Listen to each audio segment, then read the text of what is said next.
ఈ రోజు పొద్దున్నే వచ్చేసాను తోట దగ్గరికి. చూస్తే పైప్ లైన్ వెళ్ళిపోయింది మొత్తం. ఇప్పుడే నీళ్లు పారగాలు లేక వస్తుంటే పైప్ లైన్ వెళ్ళిపోయింది. ఏం చేద్దాం, మళ్ళీ దరిద్రం అలాగ ఉంది.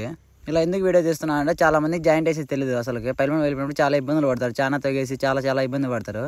సింపుల్ గా ఈ ట్రెక్ చేస్తే చాలు, ఈజీగా పైప్ లైన్ రెడీ అయిపోతుంది. ఫార్మర్స్ అయితే ఎవరైనా చాలా ఇట్లా ఇబ్బంది పడుతుంటే పైప్ లైన్ వెళ్ళి ఈ వీడియో షేర్ చేయండి. వాళ్ళకి చాలా సింపుల్ గా అయిపోతుంది. ఎవరికైనా ఇలా జాయింటర్ కావాలనుకుంటే షాప్ లోకి వెళ్ళి లాంగ్ జాయింటర్ అడిగితే ఇస్తారు పైపులకి.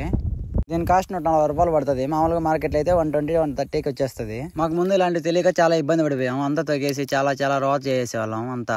అప్పుడు ఈ పక్క 10 మీటర్లు ఆ పక్క 10 మీటర్లు తొగేసి మొత్తం పైప్ లేపుకొని చాలా ఇబ్బంది పడిపోయేవాళ్ళం. బట్ కానీ ఇప్పుడు చాలా ఈజీ. అటు 1 మీటర్ ఇటు 1 మీటర్ తొక్కుంటే చాలు.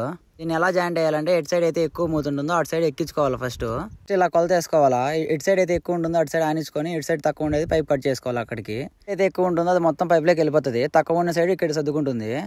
ఎక్కువ ఎప్పుడైతే ఫ్లో ఎక్కడ ఉంటుందో అటు సైడ్ చిన్న మూత పెట్టుకోవాలా. అప్పుడు వాటర్ ఫ్లో అయినా కూడా ఇక్కడ తన్నుకుంటుంది, ఊసిపోదు. మీరు పెద్ద మూత ఇటు పెట్టుకొని చిన్న మూత అటు ఎక్కించామంటే ఫ్లో అయినప్పుడు ఇక్కడ చదువుకుందంటే ఊసిపోతుంది ఆటోమేటిక్గా. అండ్ ఎలా ఎక్కించాలో చూపిస్తాను. ఇప్పుడు వచ్చి పెద్ద సైడ్ వచ్చి మొత్తం ఫస్ట్ అంతా ఎక్కించుకోవాలా పూర్తిగా అంతా. మీద ఎక్కువ పవర్ పెట్టకూడదు, స్మూత్ గా ఎక్కించుకోవాలా. రొటేట్ చేస్తుంటే ఎక్కిపోతుంది. లేకుంటే లబ్బర్ పోయిందంటే మళ్ళీ వాటర్ పట్టుకోదు. చిన్నగా అలా ఎక్కించుకోవాలి మొత్తం అంతా. దగ్గర గ్రీస్ ఉన్నా గ్రీస్ పెట్టించుకోవచ్చు లబ్బర్ కి, స్మూత్ గా ఎక్కిపోతుంది.